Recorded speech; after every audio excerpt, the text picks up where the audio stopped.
The journey of a street smart teen whose life is forever transformed when he moves from the streets of West Philly to live with his Born and relatives raised. in one of LA's healthiest suburbs. Welcome everybody to the N Word for Nerd podcast. Ladies and gentlemen, Nerds. if this is the first time listening, we are a show by, for, and produced by blurbs. If you don't know what a blurb is, It's a black nerd. Blurred.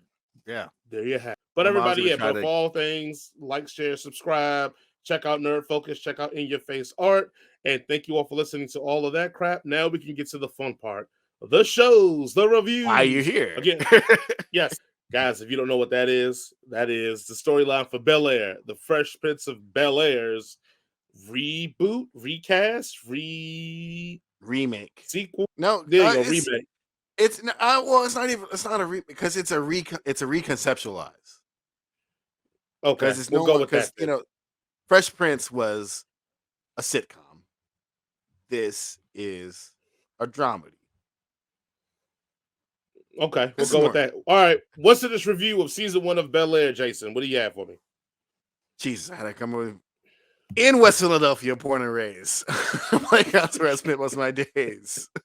I love this show. That's it. All right, my what's in this review of this show is Will Smith slapped me with the ending of this show because the character in the movie show is called Will Smith as well. So, okay, it's not the one that got Chris Rock, but the guy. Okay, all right. Jason, would you like to begin, or would you like me to begin with You this can go one? ahead and begin. I like to see Okay. your thoughts on this. Yeah, so my only real this show is really good. It's a really good show. My only real critique on this show, because I wanted to keep it short and simple for this, is that I think they rushed a lot of the storylines that could have been season full storylines that could have been very good to delve into the complexities of. I mean, from Ashley's storyline, they kind of pigeonholed in the conversation with Carlton and some of his anxiety issues and what that led him to. That could have been there. Hell, Joffrey and Uncle Phil possibly murdered a man, and we don't talk about that at all for the rest of the thing. Like, it's completely just forgotten that he possibly murdered a man. Time out. Uncle Phil don't know. Jeffrey just murdered a man. Once again, but just completely wiped away. Maybe season 2 they picked some of this stuff up, but I did have an issue with that because I felt like near the end of the season they were trying to make drama just for drama's sake because you burnt through a lot of good storylines that could have had a lot of meat on the bone that you could have stretched out, but instead you went through. I know when we reviewed some of the first couple of episodes, my biggest critique then was like, I don't know how they're going to make Carlton a forgivable character that Will and him could become friends with. I take that back. They did a really good job of that, almost to the point that I was like, man, they reformed that supervillain Carlton very quickly. But how they did it was so smart. They did it with challenging Carlton's blackness. And that was something I thought that was a very difference between the Carlton in this one versus the one in the original series is that in the original series, Carlton never had any illusion about where he stood with his blackness. This one felt like he had no illusion about it, but then as the creaks in the foundation started showing up, you started realizing that he did have some insecurities about his blackness. But not even that, like the way they used his addiction to a degree to make him vulnerable, which allowed him to open up because Will caught him in a vulnerable position where he needed Will's help. And I thought that was very smart. It was a very smart way to do it. And even when that moment happened, they didn't become immediately friends after that. They still had some friction, and you could see every episode the friction let off more and more. That he realized that like this dude ain't really my enemy. My enemy is the personal demons I had. It just kind of manifested when he showed up because I was no longer the cool black kid. I was no longer all the things that I was before because Will kind of took that spot. So it was more became Carlton's more of an internal thing that I thought was pretty dope. It humanized him more. It made him, you actually felt almost sympathetic for him to a degree when you get to that point of it. With that being said, I'm going to jump to just the thing that, everybody going to talk about, and we going to keep it a buck here. Can we just give Marlon Wayans some flowers too? Matter of fact, let's give Marlon Wayans a round of applause.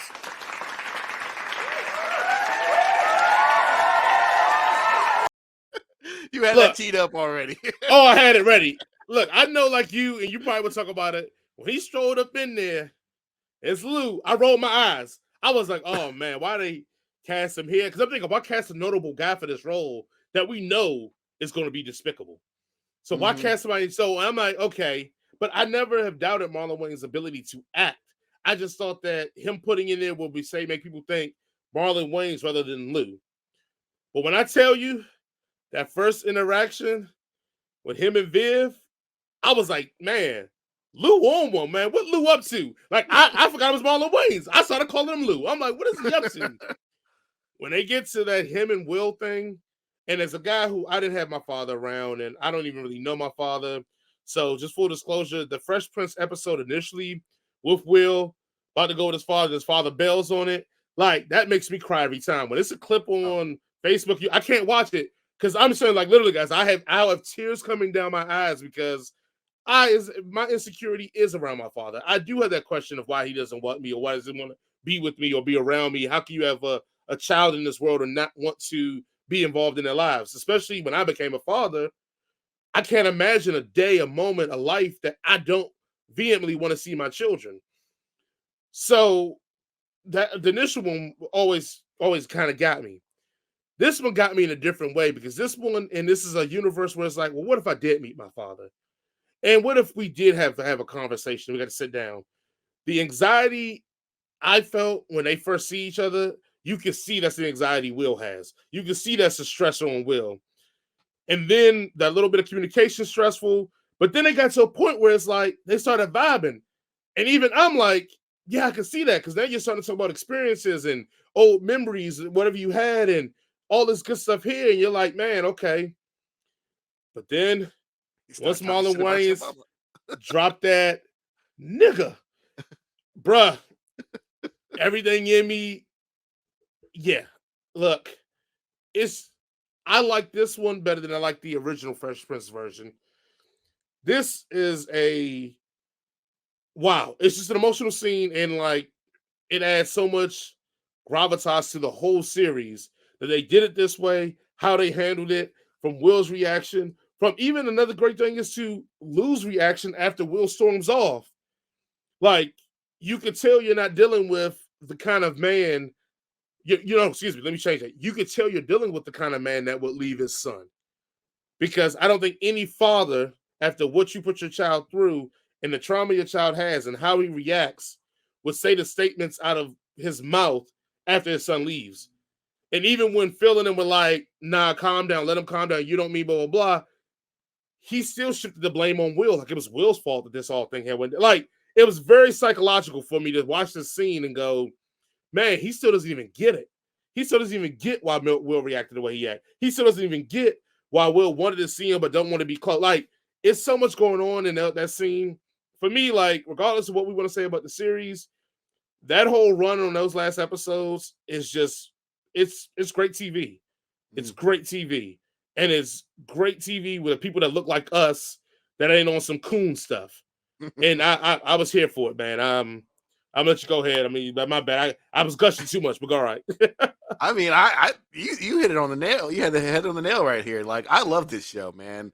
This every single episode for me has been like, not only has it been like nostalgic just to like remember like when you were watching the original Fresh Prince, but it also took to another level. Like, in the original Fresh Prince, it was fun, it was light. Even the episodes that were more serious, it was always like these weren't really my experiences. Like I enjoyed watching it, but like this is a TV show, right? Right, For right. this one, it's like these are real people, right? These aren't just characters on a show.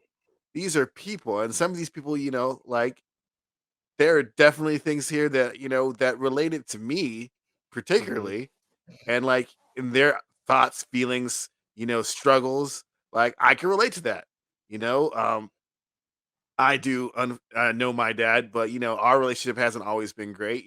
My parents got divorced when I was a child, so he wasn't really like an everyday presence in my life. He was only like a once a year presence in my life. So, especially as I grew older, there was a lot of questions and friction and self doubt, and and I related to a lot of what Will was going through with Lou, but I could also kind of see like how Lou thought he was trying to do what was best because of Hmm. his own nature, his own toxic nature, but also thinking that like he needed to get his life together in order for him to like even approach his son.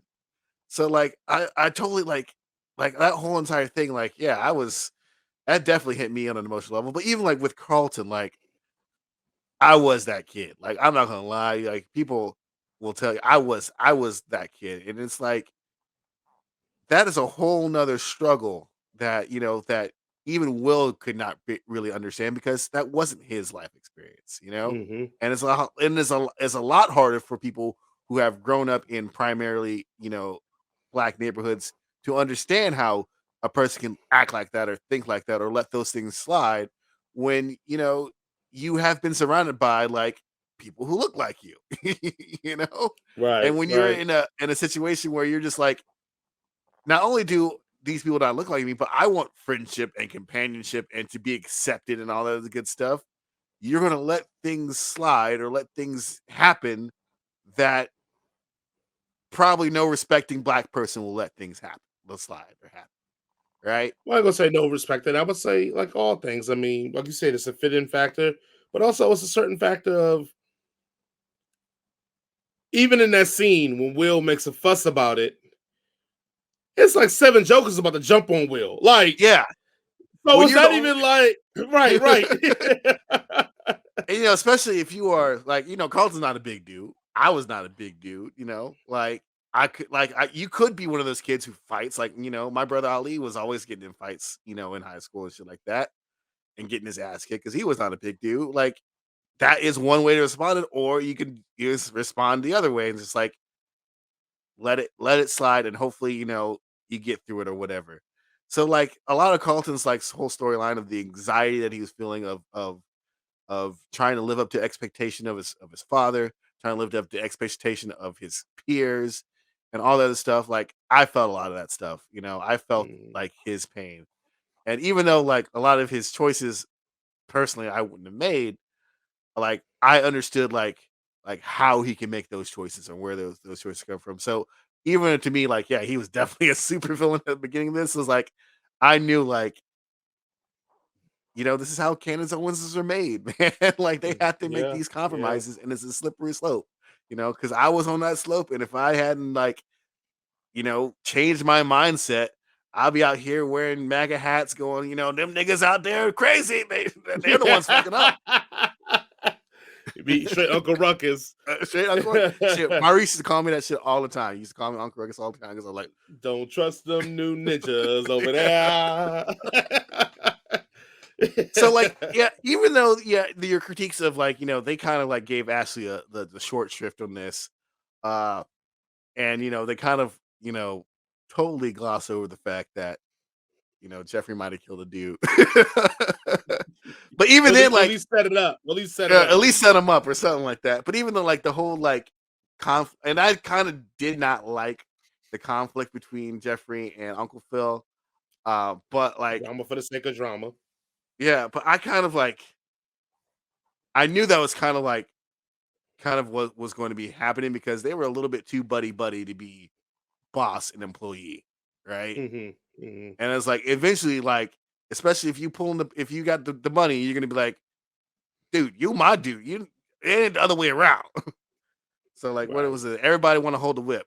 So like, I can understand where that's come from. Even though I'm like, man, Uncle Phil, y'all should have done that to Jeffrey, man. He's been down for all y'all. So like, this dude Absolutely. had someone killed on your behalf. Let's Well, get hold that on. out of here. Even so down that even in this moment we could be petty was like tell everybody I went on vacation. Like Yeah, to protect like like yeah, he still was looking out for them he's at the very last yeah. moment. Like, oh man, Jeffrey in this fucking show is, in my mind, fucking best. I mean, Like, I that's the need me a spinoff. Jeff. That's the spinoff we need. We need the Yeah, prequel with Jazz before he meets yeah, Will. Then we need the Jeffrey spinoff for when he leaves them and what does he go get yeah. into? He's going on Like, adventures like fucking Alfred Pennyworth right, and fucking. He's doing like right. spy shit. Well, Because Master that Bruce. this Jeffrey is just like, dude, suit game on point, fucking badass. I wish I could be like this dude. Like, I'm not from Jamaica and I don't have a great British accent, but That dude's fucking awesome. Uh, Even I felt like the Michael Early Vivian thing was wrapped up way too quickly. I feel like that could have yeah, slow burnt a lot longer and been a lot doper. yeah, and like also it's a little weird that she's like, yeah, I'll still work with you, even though I know you're trying to fuck me. But I feel like a woman's used to that. I mean, almost every dude's trying Yeah, to, I guess especially. I that's mean, just like, look at Unviv too. I mean, how can you ooh, not man. try? You Ah. got to shoot a And, shot, bro. Like, and then also in the show, they brought back Aunt Viv 2 and original Will Mom for a little yep, yep, yep. cameo guest spot on there, which was it was heartwarming because it was like two older black ladies, and she was like, I didn't expect y'all to be here, and it's like we Mhm. we didn't expect you to be here. So I love this show. Like I can't say enough good about it. The Even only with thing it, that would have set season one more on fire is that they could have gotten Jennifer Lewis to come back and play a cameo role as well. Because remember, yeah, Jennifer Lewis was the other sister, the other aunt as well. yeah, the other aunt, You know, their yeah, third yeah, sister. For those who don't yeah. remember, because there's three of them, not just two. Well, Uh, four. or there's four of them. Yeah, Yeah, because remember the one that marries the white guy. yeah. That was the The sister. youngest one. Then it Here's was the one again. yep, Aunt Viv, Will's mother, and then the Jennifer Lewis's character was an aunt as Yeah, well. but even with all the like, there's some hokey drama in this. Drama for drama's sake.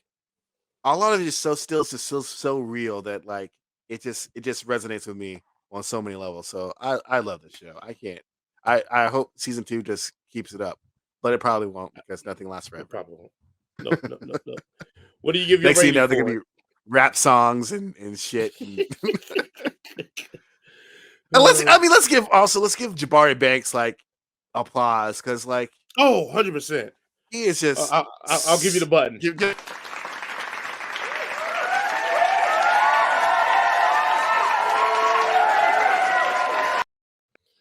because he is enough like the original Will Smith without the slapping to be familiar, but also put so much in it of himself in it that it's just he's a breath of fresh air.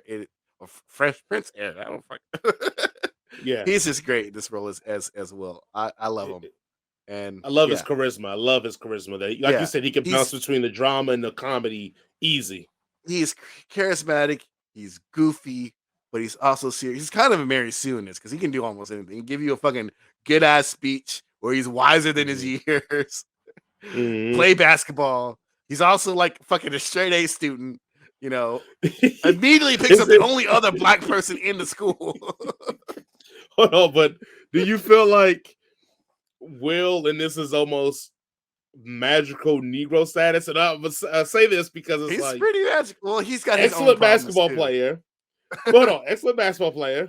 You find out he's like maybe he like won a math competition because it was Oh one of yeah, the he's like trophies. he's a straight Yeah, A math student. it's Like straight A yeah, student, plays the piano fluently. reads Like like fucking scholarly books. Like and right, has right. he's not when he picks up a book in his room, it's not fucking Harry Potter or some fucking YA fiction. It's like uh I can't even say Taikasi's coats is you know or something else or fucking what's the dude uh it doesn't Yeah, even he just matter. has the ball. Yeah, yeah, yeah. He's He just like yeah. and then it'd be like, He's oh, almost you like haven't read fucking you like Gwendolyn Brooks poetry too? Like, oh, I love that shit. And then it spouts it off or some shit. yeah, he is almost like magical Negro. Now, granted, I know the initial Fresh Prince, like he could play the piano and all that too, and I believe almost 100% Will Smith in real life plays the piano and does all that stuff. So I get it, but it does at I a mean, certain borderline to be like, what is this the dude not original good Will at? Smith was an idiot though. Like like if you brought up something like he'd be like, I don't know what that is. That's some white shit and make a joke. Da, da, da, ah. This kid's All like a right. fucking super genius. All right, what did we give it? What are you giving rating? Are you giving the Fresh Prince of Bel-Air? 10 out of 5. Keep it up. Hey, I'm 4.8 out of 5 because again, I think some of the drama for drama's sake, which I enjoyed, we could have left some of it out and really focused on some of the stuff because there's some powerful themes in here. youth sexuality, sexuality for Black women, Hmm. addiction with anxiety and depression. Like, how does that the new it's a lot of little layers they put in here, and I don't know if they don't feel like they're strong enough to handle the subject matter, or they don't feel like they could do it appropriately. Which if they feel like they can't do it appropriately, I'm fine with them leaving it alone, but putting the message out there. But I feel like you give us these little moments, and I'm like, I really wanted them to sink their teeth into it. Kind of almost like the next show we're about to talk about. Next show we talk about sinks their teeth into a lot of awesome. Yeah. A lot of shit. One of the biggest problems that we weren't around is because I drank all my nerd focus. I was out. I was lethargic. I was tired. I couldn't focus, man. So if you want to keep us making these things regularly, we got to keep us focused. And how you keep us focused is by you buying some nerd focus. The link will be in the description. And then that way, when they give us money, we can give it back to them by buying nerd focus. More And then nerd we stay focus. focused. So it's just a cycle of nerd focusing all the way through the nerd focusing of the most nerd focusing. And we all will be pleased. We all will be focused. We all will have the brain power to give you all what you need and all what you want all the times. I mean, Jason was drinking it, and he may have some prospects for a girlfriend because he was able to talk to girls. No, I tried. Look, some problems cannot be fixed. That being said, please go ahead and try some nerd focus. The link is in the description.